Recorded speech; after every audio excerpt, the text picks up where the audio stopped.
Hello बोल बाले. दादा, आज काहून नाही आलास रे? हा, आणि मी फोन करत होती तर उचलला पण नाही. अगं थोडा कामात होतो. बोल ना. काय? एक आनंदाची बातमी आहे दादा, आपली ऑर्डर पुरी झाली. अरे वा, छान. आणि स्वतः साहेब आले होते ऑर्डर घेऊन जायला, आणि त्यांनी 4 लाखाचा चेक पण दिलाय. खरंच ऐकून खूप बरं वाटलं बाले. तुझ्या कष्टाला त्यांनी न्याय दिला, लगेच पैसे पण दिले. दादा, फक्त माझे कष्ट आहेत का? तुमच्या सगळ्यांचेही खूप कष्ट आहेत. आणि हे पैसे तर तुझेच आहेत ना दादा, ऐकतोयस ना? हा हा बाले, बोल ना. काय खूप आनंदात आहे ना, त्यामुळे काय बोलावं काही सुचत नाही बाले. दादा, आणि ऐक ना, आज रेवती पण आली होती. तिनं ते काम चाललं होतं, त्याचं शूटिंग घेतलं, माझंही शूटिंग घेतलं, आणि ते लगेच टीव्ही वरती पण दाखवलं. तुला तिने फोन केला होता ना, तू पाहिलंस ना? अगं बाले, टीव्ही बघायला मला कुठला वेळ. पण तू टीव्हीत दिसलीस बाले, खूप बरं वाटलं बघ ऐकून. आपल्या घराण्यात एवढं मोठं काम कोणी केलं नाही बाले. दादा, अरे मोठं काम काय, हे रेवतीमुळे झालं, नाही तर नसतं झालं.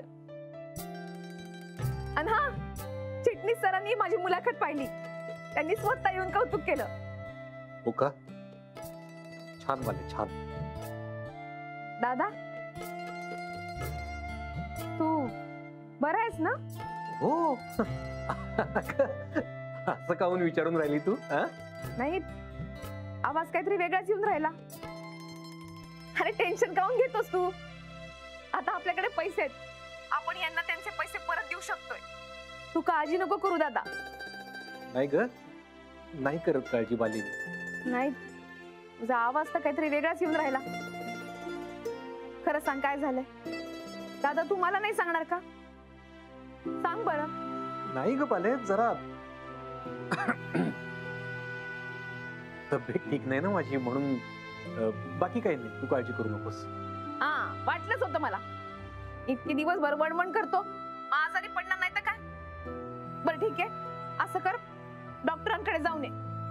हा, वहिनी आहे का घरी? बरं ठीक आहे, मी येते तिथे, आपण मिळून जाऊया डॉक्टरांकडे. हा, नाही नाही बाले, तू इकडे येऊ नकोस, तू आधी घरी जा.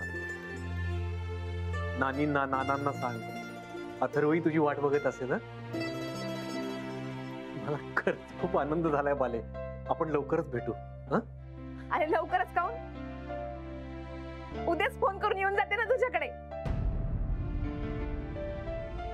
बरं दादा, काळजी घे बरं. हा, औषध घे वेळेवर. उद्या भेटूया, फोन करते तुला. हा, बरं, फोन कर बाले, आणि घरी नीट जा. ठेवू?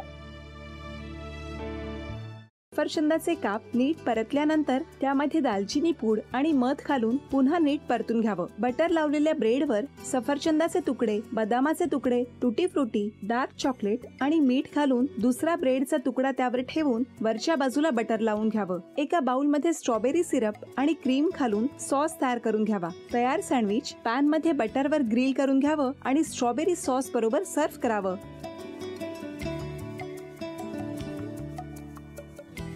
हे जेव्हा बोलत होते तेव्हा मी बघत होतो की या दोघांनी स्वतःचा संसार उभा केलाच, पण स्वतःच्या संसाराबरोबर अनेकांच्या आयुष्यात आनंद निर्माण केला.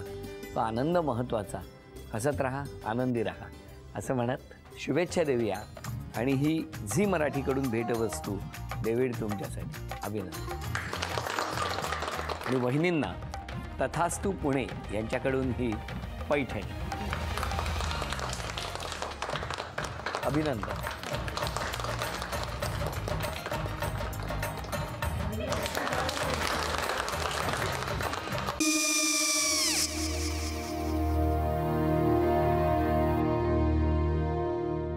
काय गो?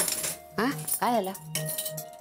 काय झालं? काय आले, मी निकाल लावून आली. हो, पण तिची आईच काय बोलली? तिला वाटलं का सगळ्या निशाने आपल्या चुका कबूल केल्या का? आई, मी चांगलं सुनावून आली आहे. त्या तिची बाजू घेत होत्या, पण मी लक्ष दिलं नाहीये. खूप झालं आता. चांगुलपणा खूप झाला. मऊ दिसलं ना की कोपऱ्याने खणतात ना माणसं, ते असं. अगो पण आईच म्हणली काय तिची, पटला काय ती का? मला माहिती. आई मी तुम्हाला नंतर फोन करते. आणि आई बाबा जे बोलले त्याचं वाईट नका वाटून घेऊ. सॉरी. सॉरी काय त्या? नेहा आले. आई मी येते. होय काकू येते.